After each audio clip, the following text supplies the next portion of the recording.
Within the past few minutes, Israeli troops have fired tear gas at residents in the West Bank village of Bilain. They were holding a demonstration against the Israeli separation barrier which cuts through their village. Their protests, held every Friday, have become a symbol of Palestinian anger against Israel's illegal encroachment of Palestinian land. Jackie Rowland is in Bilain for us, where this week's march is just getting underway. Jackie, I can see it looks like tear gas behind you. What's going on? Yeah, if I can just interrupt you, Jane, we need to show you that the Israeli troops have actually come over the separation barrier. My cameraman is showing you now, you see. They've actually been over to throw from very short range tear gas against the protesters. Basically, what's going on here is that the protesters come up to the barrier. As you can see here, the separation barrier, there's more tear gas going off behind me. Here, the barrier is made out of barbed wire and steel.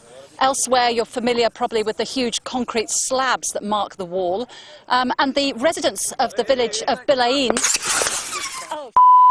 The residents of the village of Bilain come every week.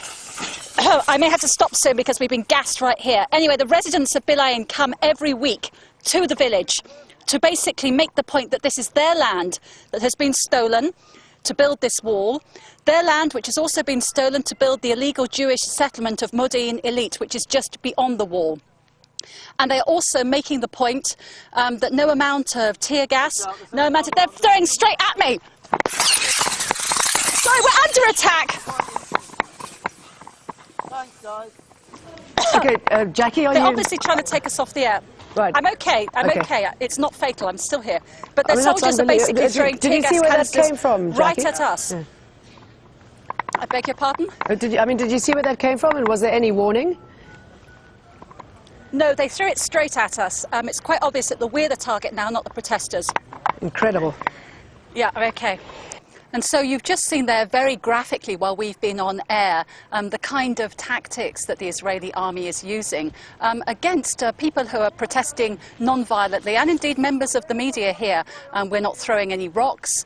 We certainly don't have any weapons here. We're just basically bearing witness to what happens every week in the West Bank village of Bilain. And of course, this is just one village, only one village that's had its land seized, stolen, confiscated by the Israelis. The same story is repeating right across the West Bank, but Bilain has become a symbol and an inspiration to other Palestinian villages in the way it has stood up really to the kind of brutal tactics that the Israelis use to try to crush their resistance. I know, Jackie, quite an incredible scene there, the Israeli army firing at you while you were talking to us on air, rather draconian response to what's happening because of Israeli policy against Palestinians. Now, to try and redress some of the issues as far as settlement activity is concerned, Benjamin Netanyahu has said that he'll consider freezing illegal settlement construction, but not quite yet. What does that mean for the Palestinians? Basically, what Netanyahu is doing is he's trying to juggle two conflicting sets of demands. On the one hand, he has the Americans and the Palestinians, and in fact most of the international community, pushing for a freeze of all settlement building in the West Bank. But he's also under pressure from members of his own government, right-wing politicians who are absolutely opposed to stopping the building of settlements.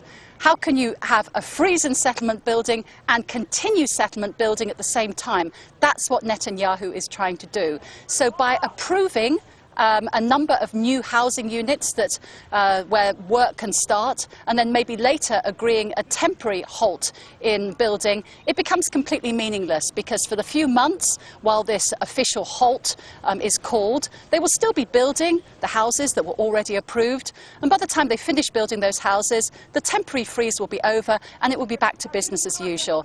Basically, from the Palestinians' point of view, this doesn't represent any meaningful change in Israel's apparent policy to continue building on occupied Palestinian land in defiance of international law and really jeopardizing any chance of a two-state solution based on exchanging land for peace.